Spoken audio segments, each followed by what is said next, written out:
Bonjour, ce fameux monde de demain, comment d'ores et déjà l'imaginer, le construire? La plateforme Novac.fr de la région Nouvelle-Aquitaine nous propose des entretiens, des tables rondes, des réflexions autour de solutions innovantes. Bonjour Alain Rousset. Bonjour. Le contexte sanitaire a-t-il définitivement bouleversé la nature des innovations? On le sait, vous soutenez différents projets. On a vu récemment ces chiens renifleurs de Covid, un projet avec le CHU et Seva Santé Animale. Le Covid permet donc aussi d'innover.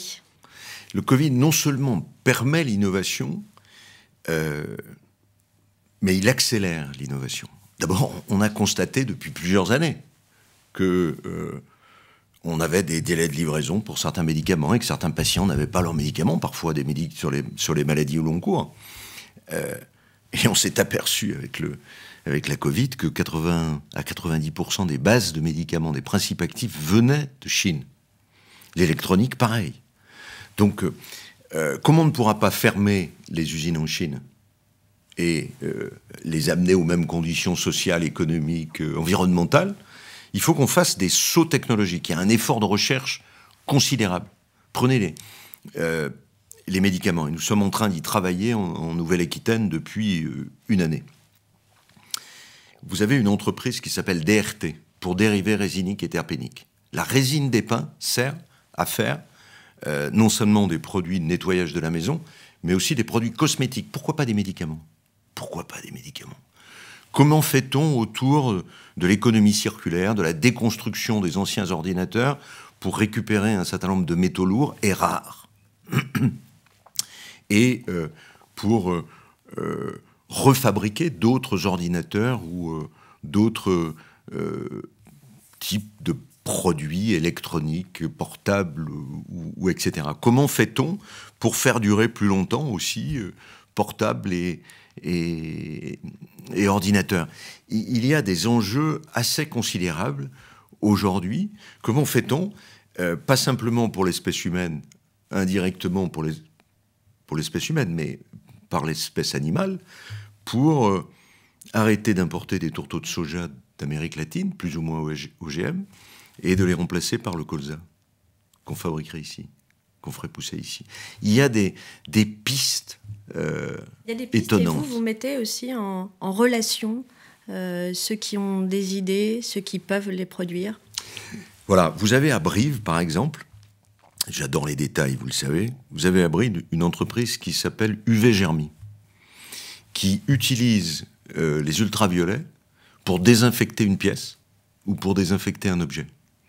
Imaginons dans la bataille que l'on mène aujourd'hui, dans la proposition que j'ai faite au gouvernement pour réouvrir les salles de cinéma, les musées, les salles de concert, etc., des jauges bien entendu respectant le protocole sanitaire, imaginez qu'on puisse les désinfecter avec des tubes ultraviolets.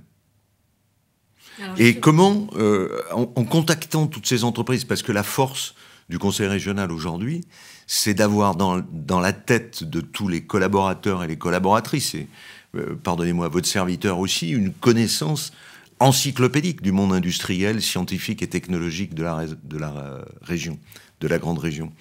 Donc, quand, par exemple, on sait qu'on peut utiliser cet instrument ultraviolet pour désinfecter les eaux usées, on va pouvoir réutiliser l'eau que nous, êtres humains, avons utilisée pour arroser et irriguer. C'est passionnant. Vous parliez à l'instant justement de la culture, hein, votre dispositif expérimental, celui que vous avez présenté, qui permettrait d'évaluer scientifiquement les risques de contamination Covid lors d'un événement culturel.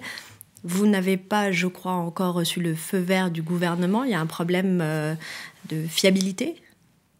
Oh, je ne pense pas que c'est cela. J'ai d'ailleurs pris des précautions quand j'ai présenté le projet. Je ne veux pas enjamber la crise sanitaire et me mettre à la place du gouvernement. Proposition. Simplement, appuyons-nous sur la science.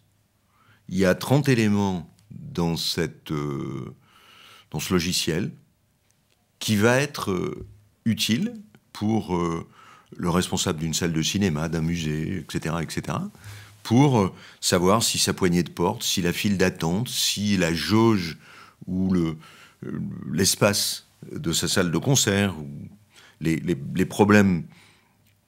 Quelqu'un qui joue de la flûte, il peut envoyer des postillons pour parler trivialement. Comment on gère tout ça? Comment on est capable de gérer tout ça?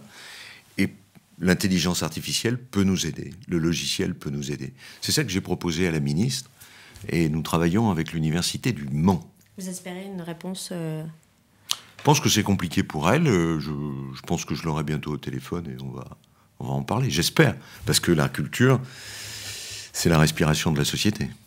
Une dernière question. Les vacances scolaires viennent de démarrer. Vous voulez également innover dans le secteur touristique qui a subi en Nouvelle-Aquitaine 4 milliards de pertes en 2020. Quelles sont vos pistes d'innovation? Alors, d'abord, il y a des pistes économiques. Les structures touristiques ont été particulièrement, restauration, etc., ont été particulièrement aidées par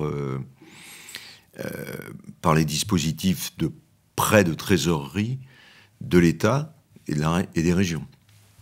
Sauf que le déséquilibre fonds propres, capital de la société, souvent familial, et la dette, c'est totalement déséquilibré.